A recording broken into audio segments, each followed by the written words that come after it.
बॉलीवुड से एक बहुत बड़ी खबर सामने आई है। भारत से बॉलीवुड से ये एक ऐसी खबर है कि जिसने एक मर्तबा फिर पूरे बॉलीवुड को हिला दिया है और सब लोग ये सोच रहे हैं कि बॉलीवुड के जो स्टार्स हैं उनकी सेफ्टी अब कितनी ज़्यादा कॉम्प्रोमाइज़ हो चुकी है। बॉलीवुड के खान पर अटैक हुआ है। ये खान कौन है? ये खान शाहरुख खान नहीं, सलमान खान नहीं, आमिर खान नहीं, बल्कि ये खान है सैफ अली खान। जी, नवाब ऑफ पटौदी के साहबजादे सैफ अली खान, जो कि बॉलीवुड की एक बहुत पॉपुलर फिल्म पर्सनालिटी हैं, एक बहुत ज़बरदस्त हीरो हैं और सारी दुनिया में लोग उनको पसंद करते हैं। सैफ अली ख़ान के घर में घुसकर एक शख्स ने उन पर हमला किया। वो शख्स कौन था? ये है सबसे बड़ा सवाल जिसका खोज लगा रही है इस वक्त मुंबई की पुलिस। सैफ अली ख़ान को 6 ज़ख्म आए। अब सैफ अली ख़ान की हालत कैसी है?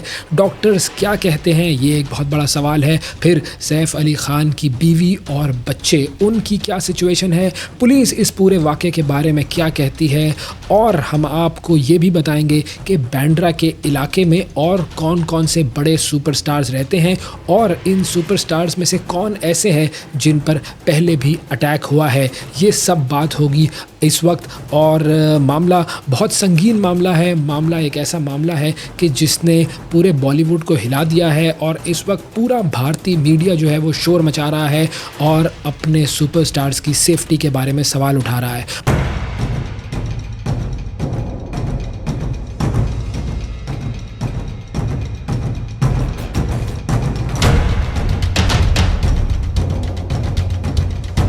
सैफ अली ख़ान जो हैं वो रहते हैं बांद्रा में और बांद्रा का इलाका मुंबई का वो इलाका है जहाँ पर बड़े बड़े सुपरस्टार्स, बॉलीवुड के बड़े बड़े सेलिब्रिटीज़ वहाँ पर रहते हैं। और सैफ अली ख़ान का जो घर है वो भी वहाँ पर, जो अपार्टमेंट है उनका, वो एक बिल्डिंग में है और 12वें फ्लोर पर सैफ अली ख़ान का घर है। अब ये जो 12वां फ्लोर है इसकी भी बड़ी सिग्निफिकेंस है और इसके हवाले से भी बड़े सवालात हैं। तो हुआ ये है कि आज सुबह यानी जुमेरात की सुबह को एक शख्स, वो चोर था, डाकू था, उचक्का था या कोई हमलावर था, ये तो आप तहकीक में पता चलेगा, लेकिन एक शख्स जो कि तकरीबन सुबह 2:30 बजे सैफ अली ख़ान के घर में दाखिल हुआ और सैफ अली ख़ान जो है उस वक्त सो रहे थे। उनके बच्चे भी वहाँ पर मौजूद थे, वो भी सो रहे थे, उनकी बेगम भी सो रही थी और सैफ अली ख़ान की आँख खुली जब उन्हें कुछ अपने घर में आवाज़ें सुनाई दी और उन आवाज़ों की वजह से वो जागे और उन्होंने देखा कि एक शख्स वहाँ पर मौजूद है, एक मुश्तबा शख्स वहाँ पर मौजूद था और सैफ अली ख़ान ने उसको कन्फ्रंट करने की कोशिश की। सैफ अली ख़ान की उस शख्स से लड़ाई हुई और उस लड़ाई में उस शख्स ने चाकू से सैफ अली ख़ान पर हमला किया। सैफ अली ख़ान को 6 ज़ख्म आए हैं और इस वक्त की जो ट्रीटमेंट है वो मुंबई के लीलावती हॉस्पिटल में हो रही है। पुलिस इस वक्त इन्वेस्टिगेशन स्टार्ट कर चुकी है। एफआईआर दर्ज हो चुकी है। बांद्रा का जो पुलिस स्टेशन है वहाँ पर एफआईआर दर्ज हो चुकी है। सैफ अली ख़ान को 6 ज़ख्म आए, 6 मरतबा उन पर हमला किया गया, 6 कट आए उनके जिस्म पर। 2 कट्स ऐसे हैं जो कि बहुत ज़्यादा डीप हैं और सैफ अली ख़ान के जो 2 कट्स हैं, जो डीप कट्स हैं, उसमें से एक कट ऐसा है जो कि उनकी स्पाइनल कॉर्ड के पास है, एक कट ऐसा है जो कि उनकी गर्दन के पास है। खैर, इस वक्त उनकी जो सर्जरी है वो चल रही है। डॉक्टर्स क्या कहते हैं ये भी हम बताएंगे। और सिचुएशन ये थी कि रात में जब सैफ अली ख़ान अपनी बेगम और अपने बच्चों यानी कि तैमूर और जय के साथ सो रहे थे तो एक शख्स उनके घर में दाखिल हुआ, या वो पहले से मौजूद था क्योंकि 12वीं मंजिल तक जाने के लिए रास्ता जो है वो सिर्फ लिफ्ट का है या सीढ़ियों का है। तो सिक्योरिटी जो है वो ये कहती है कि हमने किसी शख्स को वहाँ जाते हुए नहीं देखा। तो ये शख्स उनके घर में कैसे दाखिल हुआ? क्या ये शख्स उनके घर में पहले से मौजूद था? ये भी एक बहुत बड़ा सवाल है। बहरहाल ये शख्स जो है वो उनके घर में मौजूद था और सैफ अली ख़ान ने जब इससे लड़ाई की तो जैसा कि हमने आपको बताया कि सैफ अली ख़ान को इसने 6 मरतबा चाकू से हमला किया, 6 ज़ख्म आए। और एक जो पॉजिटिव बात है वो ये है कि सैफ अली ख़ान की फ़ैमिली यानी कि उनकी जो बीवी हैं करीना कपूर और जो उनके बच्चे हैं उनको किसी किस्म का कोई जो है वो ज़ख्म नहीं आया और वो इस हमले में मुकम्मल तौर पर महफूज रहे। सैफ को फ़ौरी तौर पर लीलावती हॉस्पिटल लेकर गए। उनके जो बेटे हैं इब्राहिम अली ख़ान और उनके जो केयरटेकर हैं जो वहाँ पर काम करते हैं, ये दोनों मिलकर सैफ को लेकर गए हॉस्पिटल, जहाँ पर उनका जो है वो हॉस्पिटल में एडमिशन किया गया। और एक स्पेशलाइज्ड टीम जो है जिसमें न्यूरोसर्जन हैं बहुत मशहूर डॉक्टर नितिन दांगे और एक और डॉक्टर हैं डॉक्टर निशा गांधी, ये दोनों उनकी सर्जरी कर रहे हैं। और जैसा कि मैंने आपको बताया कि डॉक्टर ने कहा कि जी 2 कट्स जो हैं वो काफ़ी डीप हैं। एक कट जो है वो उनकी स्पाइन के पास है और एक जो है वो उनकी गर्दन के पास है। और ये एक बड़ी तशवीशनाक बात है कि अगर स्पाइन का या गर्दन का जो कट है वो ज़्यादा ख़तरनाक होता और ज़्यादा डीप होता तो फिर सैफ के साथ क्या होता। लेकिन बहरहाल डॉक्टर ने बयान ये दिया है कि सैफ इस वक्त जो है वो किसी ख़तरे में नहीं है और सैफ जो है वो सेफ़ हैं। उनकी सर्जरी हो जाएगी तो उसके बाद फिर पुलिस उनसे बयान भी लेगी। अब सवालात जो हैं बहुत सारे इस हवाले से जन्म ले रहे हैं। सबसे पहला सवाल तो ये है कि वो जो शख्स था वो कौन था। फिर अगला सवाल ये लोग पूछ रहे हैं कि वो जो शख्स था वो किस तरीके से सैफ अली ख़ान के घर में दाखिल हुआ, क्योंकि जैसे मैंने आपको बताया कि वो जो बिल्डिंग है उस बिल्डिंग के 12वें फ्लोर पर सैफ अली ख़ान का घर है और 12वें फ्लोर तक पहुंचने के लिए या तो लिफ्ट का इस्तेमाल किया जाता है या फिर वो शख्स सीढ़ियों से वहां पहुंचा होगा, क्योंकि किसी पाइप वगैरह के ज़रिए चढ़कर 12वीं मंजिल तक पहुंचना ये तो तकरीबन नामुमकिन है। फिर उसके बाद एक और सवाल ये भी है कि जब उस शख्स से सैफ की लड़ाई हुई और सैफ अली ख़ान को उसने ये जो 6 चाकू के ज़ख़म मारे तो फिर वो शख्स वहाँ से गायब हो गया। वो शख्स वहाँ से किस तरह भागा, ये भी एक बहुत बड़ा सवाल है और पुलिस इस हवाले से तहकीकात कर रही है। जो फोरेंसिक टीम है वो वहाँ से तमाम एविडेंसेस और जो सबूत है वो इकट्ठे कर रही है और जो फिंगरप्रिंट्स हैं वो भी चेक किए जा रहे हैं। सारे एंगल्स को चेक किया जा रहा है। भारतीय मीडिया इस वक्त ये रिपोर्ट कर रहा है। ये एक बहुत बड़ा सवाल है कि वो शख्स कैसे वहाँ पर पहुँचा और कैसे वहाँ से भाग गया।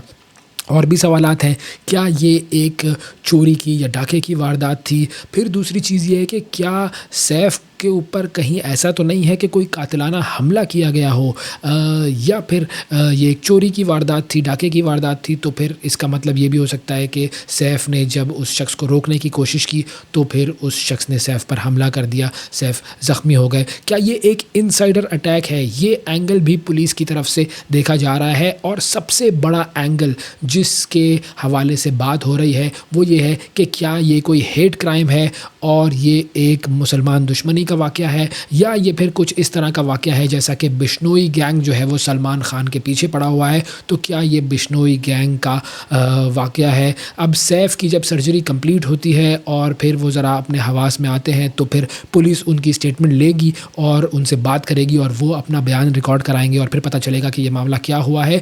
एक और ख़ातून स्टाफ मेंबर जो कि उस हमले में ज़ख्मी हुई हैं वो भी सैफ के घर में रहती थी। जो उनका जो स्टाफ है उसमें से एक ख़ातून जो है वो भी ज़ख्मी हुई हैं। अच्छा, अब ये जो बिल्डिंग है इसमें सीसीटीवी कैमरास लगे हुए हैं। जैसे मैंने आपको बताया कि जो सीसीटीवी कैमरे की फुटेज है 2 घंटे पहले की, वो बिल्डिंग जो है उसकी सीसीटीवी को तो एनालाइज़ कर लिया गया है, लेकिन ज़ाहिर है सैफ अली ख़ान के घर में भी कोई अलार्म सिस्टम होगा, कोई सिक्योरिटी सिस्टम होगा। लेकिन हैरत की बात यह है कि किसी किस्म का कोई भी अलार्म वहाँ पर बजता हुआ सुनाई नहीं दिया और ये सिक्योरिटी सिस्टम के हवाले से एक बहुत बड़ा सवाल है जिसको कंसिडर किया जा रहा है कि क्या सैफ अली ख़ान के घर का जो सिक्योरिटी सिस्टम है कहीं उसको जो है वो डिस्कनेक्ट तो नहीं कर दिया गया था, कहीं उसको ऑफ़ तो नहीं कर दिया गया था।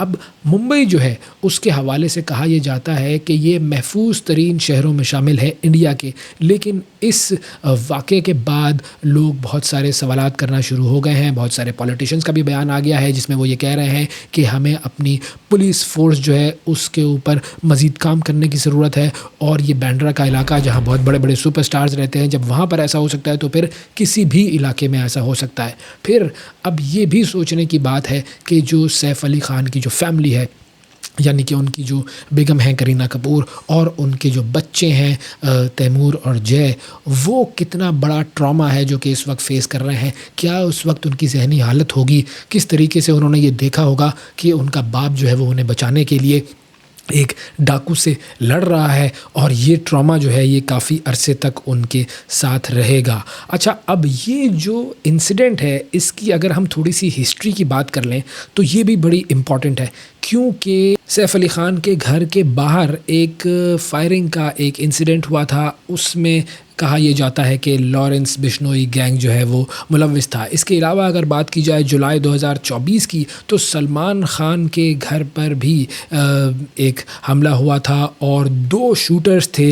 ये 2 शूटर्स थे, ये भी लॉरेंस बिश्नोई गैंग से ताल्लुक़ रखते थे। उन्होंने सलमान खान के घर पर फायरिंग की थी और सलमान खान ने उस हमले के बाद अपने घर की जो सिक्योरिटी है वो बढ़ा दी थी। सलमान खान का जो घर है वो है गैलेक्सी होम अपार्टमेंट, और वहाँ पर उन्होंने फिर इलेक्ट्रिक फेंसिंग करवा दी थी, बुलेट प्रूफ शीशे लगवा दिए थे। इसके अलावा अक्टूबर 2024 की अगर बात की जाए तो फॉर्मर महाराष्ट्र मिनिस्टर और एनसीपी के लीडर बाबा सिद्दीकी, जो कि बहुत अच्छे दोस्त हैं सलमान खान के, उनको भी कत्ल कर दिया गया था उनके बेटे के ऑफिस के बाहर, और ये ऑफिस भी बांद्रा में ही है। और ये जो अटैकर्स थे ये भी बिश्नोई गैंग से ताल्लुक़ रखते थे।